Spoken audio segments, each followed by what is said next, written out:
Shalom, shalom, peuple de Dieu, que le Seigneur Jésus-Christ vous bénisse infiniment. C'est votre bien-aimé, le pasteur Anani Kundima Joseph. Je suis là pour notre rencontre de tout le jeudi. Béni le Seigneur, avant de débuter, nous voulons dire un mot à Jésus-Christ, lui qui nous permet de nous retrouver encore ce soir. Nous allons prier. Dieu de bonté, Dieu de grâce, Dieu de fidélité et de compassion, Jésus-Christ, le Dieu vivant qui a accepté la mort à la croix pour que nous soyons sauvés. Nous te dédions ces instants, Papa, et nous te demandons de bien vouloir nous parler. Enseigne-nous, car la Bible est claire. Tu envoies ta parole et ta parole est guérie. Jésus, il y a nombreux qui sont malades, qui sont souffrants, ils ont des infirmités. Et par ta parole, Yahweh Shama, de ce soir, nous te prions de bien vouloir nous donner ta guérison. Nous détruisons tout ennemi de la parole, nous le consumons par le feu du Saint-Esprit. Et nous demandons à ce que ton esprit nous dispose à t'écouter et à pratiquer ta parole. Dans les précieux noms de Jésus, nous avons ainsi prié et nous disons Amen. Je vous aime beaucoup. Le thème de ce soir est intitulé « Sortons de l'Égypte ». Alléluia. Vraiment, bien-aimés dans le Seigneur, vous allez m'excuser beaucoup parce qu'aujourd'hui, j'aimerais que nous puissions juste parler. Alléluia. Vous connaissez, beaucoup connaissent cette histoire, mais pour plus des détails, pour nos bien-aimés peut-être qui ne sont pas encore habitués à la lecture de la parole de Dieu, nous allons juste donner le passage. Amen. Parce qu'on n'a pas assez de temps, je n'aimerais pas être très long aujourd'hui. Je donnerai le passage que vous pouvez fouiller à la maison vous-même, mais je vais beaucoup parler. Amen. Je vais beaucoup parler au lieu de beaucoup lire. Le premier passage que nous allons voir ce soir, c'est le passage d'Exode, le chapitre 3. Alléluia. La Bible déclare, Moïse faisait paître le troupeau de Jéthro, son beau-père, sacrificateur des mondias, et il mena le troupeau derrière le désert et vint à la montagne des dieux à Horeb. L'ange de l'Éternel lui apparut dans une flamme de feu au milieu d'un buisson. Moïse regarda et voici les buissons étaient tout en feu et les buissons ne se consumaient point. Moïse dit, je vais me détourner pour voir quelle est cette grande vision et pourquoi les buissons ne se consument point. Alléluia. Vous allez lire tout le chapitre à la maison chez vous et vous allez comprendre ce que nous voulons dire. Bien-aimés dans le Seigneur, la Bible déclare qu'après la mort de Joseph, qui était l'intendant du roi, qui était le premier ministre du royaume d'Égypte, la Bible nous dit qu'il y a eu un nouveau roi qui était sorti. Ce roi n'avait jamais connu Joseph qui était hébreu. Alléluia. Et donc, quand le roi qui ne connaissait pas Joseph est monté au pouvoir, la Bible déclare qu'il y a eu des gens qui sont allés voir le roi pour lui demander d'assujettir les Hébreux qui se multipliaient en Égypte. Alléluia. Et donc, il s'est fait que les Israélites, les Hébreux qui étaient à l'aise en Égypte, un bon jour, tout avait basculé pour eux. Alléluia. Et donc, ces gens qui étaient libres de tout mouvement, ils avaient maintenant des barrières, ils avaient des limites, il y avait des lois qui limitaient la liberté des Israélites en Égypte. Après, ils se sont vus être traités comme des esclaves. Alléluia. Il y a eu maintenant, après un moment, des travaux forcés que tout Israélite, tout Hébreu devait faire au profit des Égyptiens. Alléluia. Et la Bible déclare, si vous commencez le livre d'Exode dans son premier chapitre, qu'il y avait une famille de Lévi. Et cet homme, le père de Moïse, qui avait eu Moïse pendant la loi, pendant que la loi frappait tous les nouveau-nés garçons des Hébreux. Donc, on nous enseigne comment la maman de Moïse a travaillé avec beaucoup de sagesse et de malice pour protéger son fils qui va entrer chez le roi, qui va grandir comme un prince. Mais après, quand il va savoir que ses frères qui étaient vus comme esclaves étaient ces gens étaient en fait ses frères. La Bible nous enseigne que Moïse va se rebeller contre le royaume de l'Égypte. Alléluia. Et donc là, nous arrivons dans ces passages de Exode 3.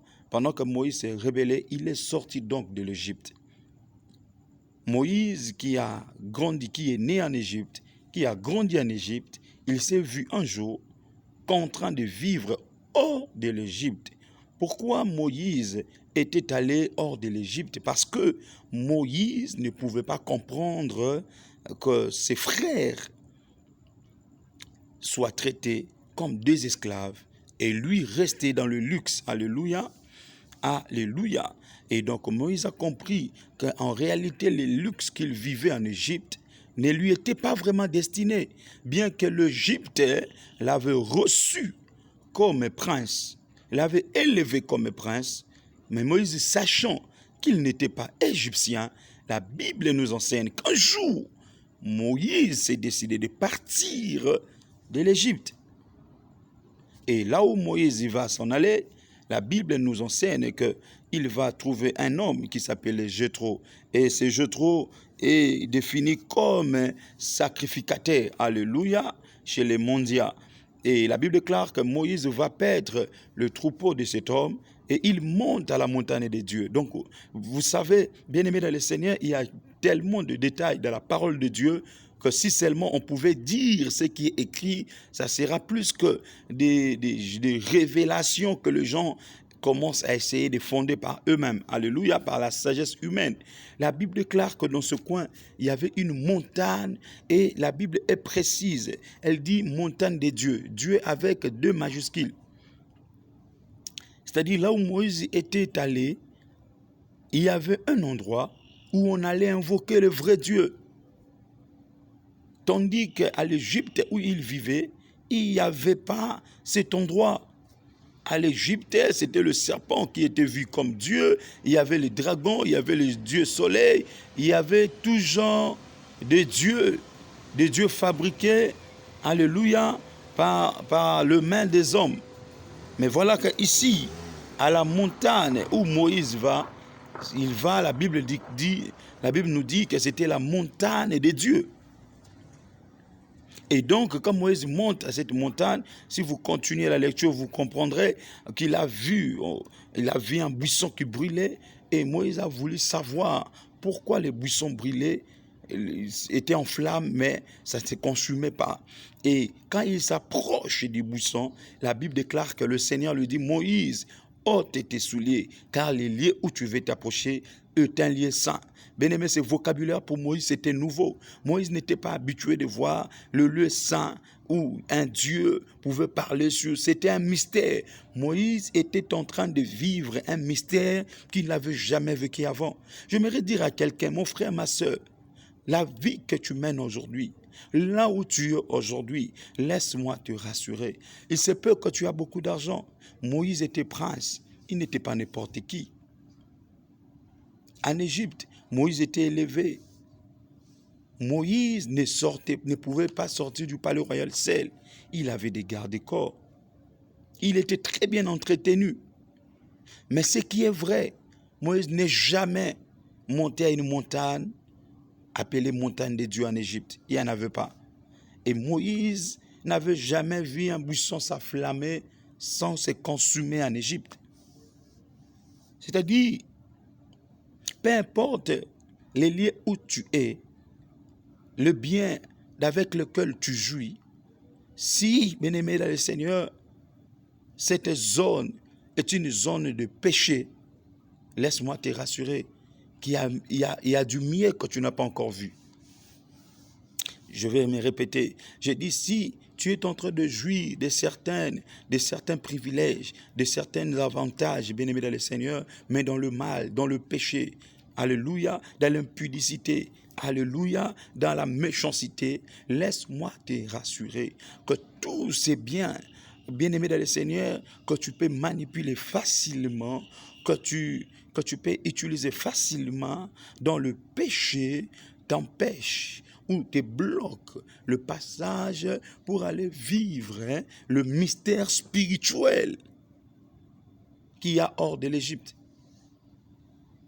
L'Égypte ici, ce n'est pas l'Égypte comme une nation aujourd'hui. L'Égypte dont nous voulons parler dans notre thème, c'est l'Égypte comme coin du péché, comme vie du péché, comme zone du péché. Parce que l'Égypte, dont la Bible nous enseigne, c'était un royaume où le serpent était élevé, où le vrai Dieu n'était pas invoqué, où c'était le diable, le Dagon qui était célébré. Mais aujourd'hui, mes frères et sœurs, nous voyons des gens qui vivent comme le peuple égyptien de l'époque. Il y a des gens aujourd'hui qui vivent comme si les créateurs n'existaient pas.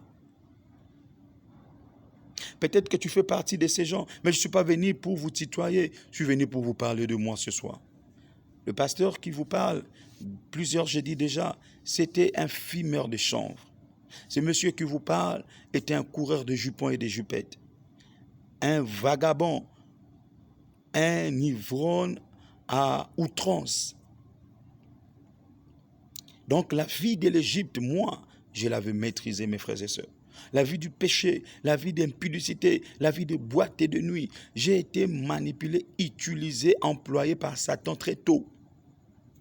La première fois que j'allais dans un bar, dans un bistrot pour prendre la bière, j'avais 12 ans seulement. Je dis bien que j'ai parti dans un bistrot avec des amis. C'était le 23 décembre. Je ne sais plus précisément la date, mais c'était le 23, le jour de mon anniversaire. Et j'étais avec des collègues, des amis. Et à l'époque, j'avais que 12 ans. Nous avons commandé des bouteilles de bière et je pris l'alcool, bien aimé. Oh, je ne sais pas comment vous le qualifiez. Alléluia. Pourquoi? Parce que Satan savait qu'aujourd'hui je serais en train de vous parler. Il m'avait vite enrôlé pour lui, pour travailler pour son compte. Et bien-aimé le Seigneur, mes frères et sœurs, j'étais chaque week-end dans des boîtes de nuit de la RDC. Alléluia. Je fais pratiquement 2 ans où chaque samedi, je me rendais dans des boîtes de nuit pour m'enivrer, pour prendre de la cigarette, pour aller chercher de n'importe quoi. Et toute la nuit, j'étais là comme ça éveillé, en train de boire et de boire. Alléluia. Et c'était la vie de l'Égypte. Et aujourd'hui, malheureusement, il y a plusieurs jeunes qui se donnent à ça, qui se plaisent dans cette vie, qui sont contents, qui demeurent dans cette vie. Qu'est-ce que nous on faisait? J'avais 2 amis avec qui on fumait du chanvre. Et il y a d'autres qui ne supportaient pas le chanvre. Quand on fumait avec eux, quand ils étaient sous l'ivresse, sous l'effet du chanvre, on piquait leur téléphone, on volait leur portable, qu'on allait vendre pour les prochains rendez-vous. Alléluia, les rendez-vous du prochain week-end. Et bien aimé, à l'époque, cette vie nous était la meilleure de vie qu'on pouvait vivre. Je ne sais pas quelle vie tu vis aujourd'hui, mon frère, ma soeur. Qu'est-ce qui réjouit ton cœur aujourd'hui? Moïse aussi a vécu en Égypte. Moi aussi, j'ai vécu cette vie que tu vis aujourd'hui. Alléluia. Moïse était en Égypte. Il était à l'aise. C'était un prince. Peut-être que toi, aujourd'hui, dans ta vie du péché, tu es très à l'aise. Il y a d'autres même qui réussissent. Alléluia. Il y a d'autres même qui réussissent dans leur vie du péché. Il y a d'autres même qui prospèrent dans leur vie du péché. Il y a d'autres même qui excellent dans leur vie du péché. Mais mon frère, ma soeur, ce que tu oublies, ce que j'oubliais à l'époque, c'est que nous ne sommes pas de l'Égypte. Alléluia. Jusqu'à ce que tu comprendras que tu n'es pas de ce monde, bien-aimé. Si tu n'as pas encore compris cela, tu n'arrêteras pas la vie du péché. Je peux prêcher comme je le fais maintenant. On peut t'enseigner. Mais si tu ne sais pas que tu n'es pas de la terre, que tu n'es pas de cette vie, non, mon frère, ma soeur, que personne ne te trompe. Tu connais plusieurs qui étaient tes amis, qui ne sont plus. Peut-être que tu es même orpheline de père et de mère. Où sont partis tes parents? Peut-être que tu as connu des copains ou des copines, mais qui ne sont plus vivants. Où ils sont partis? Nous ne sommes pas de cette vie. Peu importe ce que tu gagnes aujourd'hui sur la terre, tu n'es pas de l'Égypte, bien-aimé. La Bible déclare, affectionnez-vous aux choses d'en haut. Alléluia. Tout celui qui s'affectionne des choses de la terre vit comme les Hébreux en Égypte. La terre pour nous, bien-aimés, c'est comme l'Égypte. Nous devons, la Bible est claire, nous sommes sur la terre, mais nous ne sommes pas de la terre. Nous devrions vivre sur la terre comme ces Hébreux qui sont avertis, qui savent qu'ils sont esclaves, qui savent qu'ils sont là que pour un temps.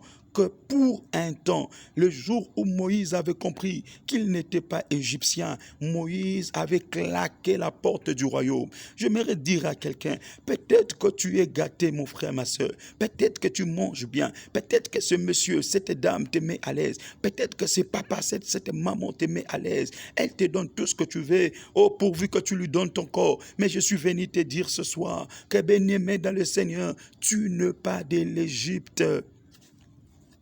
Alléluia, alléluia. Manderebo shaisatai. Kuraba shekataya babo. Inderebo satarababo shitai. Tu n'es pas de l'Égypte. Alléluia. Tu n'es pas de l'Égypte. Nous ne sommes pas de cette vie. Il est temps, mon frère, ma soeur, de donner ta vie à Jésus-Christ, d'arrêter avec la vie de la chair, la vie de ce monde. Parce qu'un moment viendra, peut-être que tu ne seras pas averti. Il y a des ceux qui meurent sans être avertis. Il y a d'autres qui ont la grâce. Le Seigneur les avertit par de maladies. Il est tellement souffrant. Il est tellement malade qu'ils voient la mort venir. Mais d'autres partent par les accidents de circulation. Il y a d'autres qui partent, bien-aimés, par des empoisonnements. Si la mort te trouvera sans t'avertir, si la mort, bien-aimé, te rencontrera sans te prévenir, où iras-tu? Jusqu'aujourd'hui, on ne m'a pas encore enseigné le pourquoi, la motivation que Moïse avait eu pour partir de l'Égypte. C'est vrai, la Bible dit qu'il a vu qu'on frappait un Hébreu. Bien-aimé, je te dis la vérité. Aujourd'hui, dans notre temps, il y a des gens de ton pays qui peuvent te voir à l'étranger. On est en train de te frapper. Ils vont passer. Ils vont passer, ils vont te laisser. Ils feront comme s'ils t'ont jamais connu, comme s'ils n'étaient pas de ton pays. Mais pourquoi Moïse, quand il a vu l'Hébreu malmené, quelque chose a brûlé en lui. Il a dit non, non, non, non, non, non, non. C'est vrai, je suis privilégié. C'est vrai qu'on ne peut pas me faire comme ça. Mais je ne suis pas de ces royaumes. Mon frère, ma soeur, tu n'es pas de la terre. Nous ne sommes pas de la terre. Le Créateur nous a envoyés ici pour un temps. Que rien et personne n'enlève cela dans ta tête. C'est vrai, tu bois l'alcool. C'est vrai, tu prends le chanvre. C'est vrai, tu prends la cigarette. Mais le jour où tu ne seras plus ici, où iras-tu?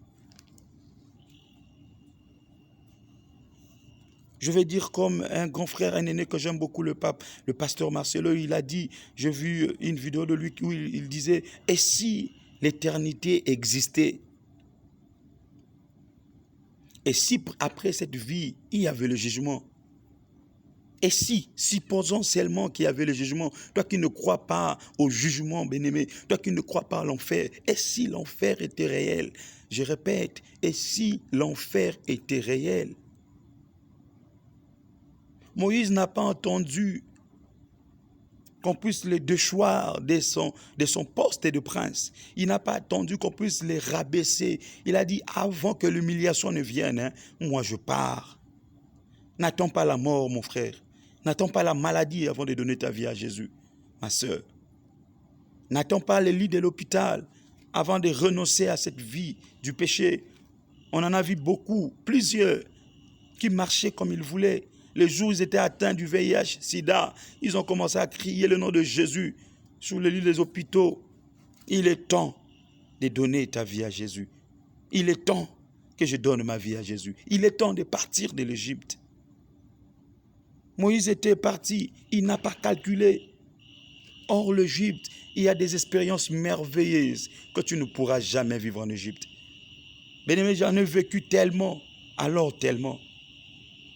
J'ai vu Dieu guérir le malade par moi qui autrefois prenais de l'alcool, les liqueurs fortes, comme si je prenais de l'eau. J'ai vu Dieu bénir de jeunes, bénir de familles, élever des gens. Alléluia. Parce que j'avais accepté de quitter l'Égypte tôt. Alléluia. N'attends pas 50 ans, n'attends pas 70 ans, n'attends pas 40 ans, n'attends pas 30 ans. Peut-être que tu as 18 ans, peut-être que tu as 20 ans. Il est temps de partir de l'Égypte. Moïse avait dit, je pars maintenant. Oui, bien-aimé, je prie pour quelqu'un. Après que tu attendras la voix de l'Éternel, Jésus-Christ qui te parle à l'instant T, bien-aimé, prends la décision de partir. Prends la décision de partir. Je lis le dernier passage. Alléluia. C'est le passage de Ruth. Je ne vais pas tout lire, je vais vous laisser l'opportunité de lire ça à la maison. La Bible déclare ceci, dans Ruth, le chapitre 1er, le verset 6. Je lis au nom de Jésus. Puis elle s'éleva, elle, ses belles filles, afin de quitter le pays des Moab, car elle apprit au pays de Moab que l'Éternel avait visité son peuple et lui avait donné du pain. Verset 7, il déclare ceci. Elle sortit du lieu qu'elle habitait, accompagnée de ses deux, alléluia, de ses deux belles filles. Et elle s'est mise en route pour retourner dans le pays de Juda. Naomi dit alors à ses deux belles filles, allez retourner chacune à la maison de sa mère, que l'Éternel use de bonté envers vous, comme vous l'avez fait envers ceux qui sont morts et envers moi. Alléluia. Bien-aimés, vous allez continuer tout le chapitre 1er de ces livres de Ruth. La Bible nous enseigne comment il y avait un homme qui était de Juda, et la Bible déclare que cet homme de Juda est venu avec sa femme et ses deux garçons. Alléluia, il est venu à Moab, un peu comme les Israélites étaient venus en Égypte. Et quand il arrive, alléluia, quand il arrive à Moab, cet homme va mourir. Et pas seulement lui, ses deux garçons aussi vont mourir. Et quand ces hommes meurent, la femme qui est restée seule, elle a voulu, comme bien-aimé, vous pouvez aussi l'admettre avec moi, ce qui était très normal, parce que les hommes sont morts, donc les femmes devaient rentrer chez elles. Et donc cette dame dit à ses belles filles de retourner chez elles. Alléluia.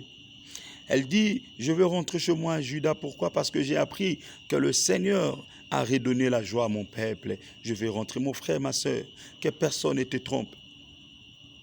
Peu importe le temps que tu feras sur la terre, un jour, tu seras appelé à retourner chez toi. Et chez toi, ce n'est pas ici. Chez nous, c'est auprès de notre Créateur. Ce n'est pas ici. Je répète, chez nous, ce n'est pas ici. Que rien et personne ne te trompe. Chez toi, ce n'est pas ici. Tu peux bâtir des maisons. Tu peux prêcher. Tu peux être célèbre. Tu peux être grand. Tu peux être glorieux. Tu peux être glorieuse sous le soleil. Mais ta place éternelle n'est pas ici. Et puis il déclare, cette femme a dit, je vais rentrer chez moi. Et je bénis le Seigneur pour quelqu'un qui n'était pas de chez elle. Cette femme qu'on appelle Ruth.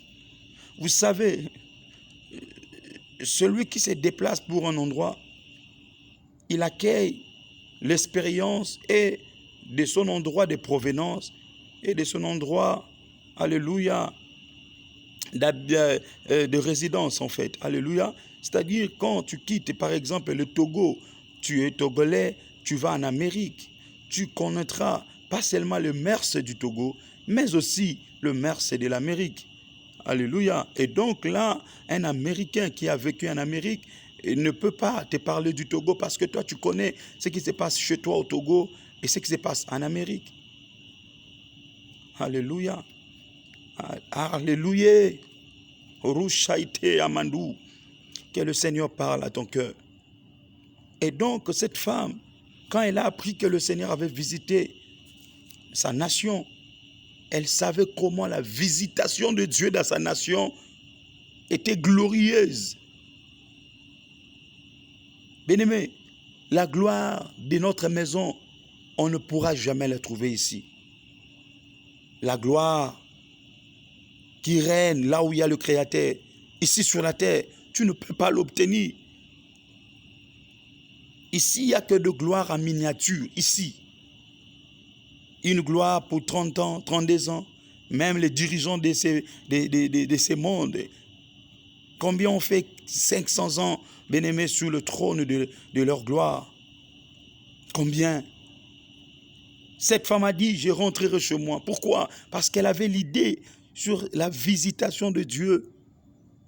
Comment est-ce que ça s'est passé quand Dieu venait visiter son peuple? Elle avait l'idée.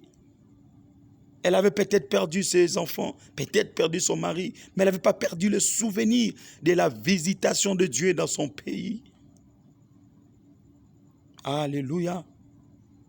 Eh bien, je vais finir parce que le Seigneur m'a beaucoup parlé sur cette histoire. Le Seigneur m'a dit que cette histoire concerne 2 femmes et 2 nations.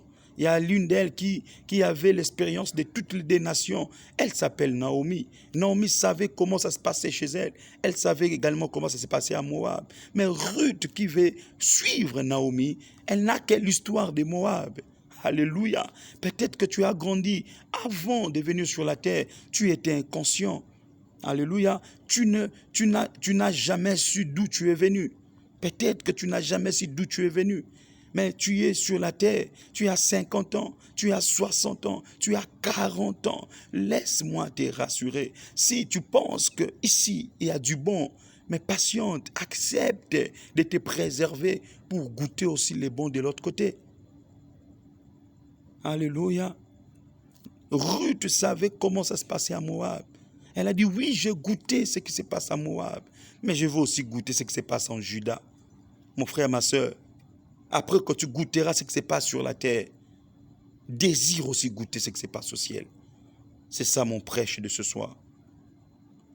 Pendant que tu penses goûter de belles maisons, de belles voitures, d'une bonne épouse, d'un bon mari, pense aussi à aller goûter ce qui se passe auprès de Jésus. Oh, Aliyabasheta. Pense aussi à ça.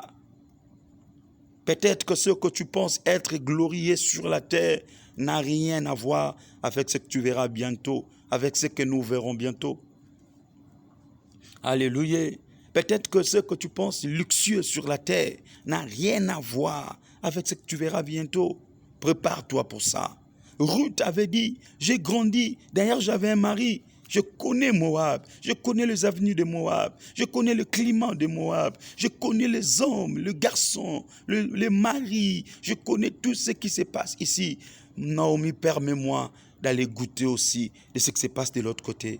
Demande au Saint-Esprit aujourd'hui, nous, celui qui est l'intermédiaire entre Moab et Juda, entre l'Égypte et le pays promis par l'Éternel, c'est le Saint-Esprit. Moïse et Naomi, ici aujourd'hui pour nous, c'est le Saint-Esprit. Il n'y a que le Saint-Esprit qui peut nous aider à transiter de Moab à Juda, de l'Égypte à la terre promise. Et que le Saint-Esprit t'aide, bien-aimé, après que tu as mangé en Égypte, après que tu as mangé à Moab, après que tu t'es vêtu en Égypte, après que tu t'es vêtu à Moab, qu'il te donne de comprendre et de vouloir aussi goûter ce qui se passe de l'autre côté. C'est ça ma prière pour vous ce soir. Que Dieu vous bénisse richement. Que le Saint-Esprit de Dieu vous aide à comprendre qu'ici, on a déjà goûté. On va encore goûter peut-être demain. Mais ne finissons pas seulement à goûter ici. Pensons aussi à aller goûter de l'autre côté. Que Dieu vous bénisse infiniment. Je vous aime beaucoup. Shalom dans vos familles. Nous nous voyons le jeudi prochain. Abonnez-vous et partagez ce lien. Jésus-Christ gagne toujours. Jésus-Christ revient très bientôt, mes frères et sœurs. Shalom dans vos familles.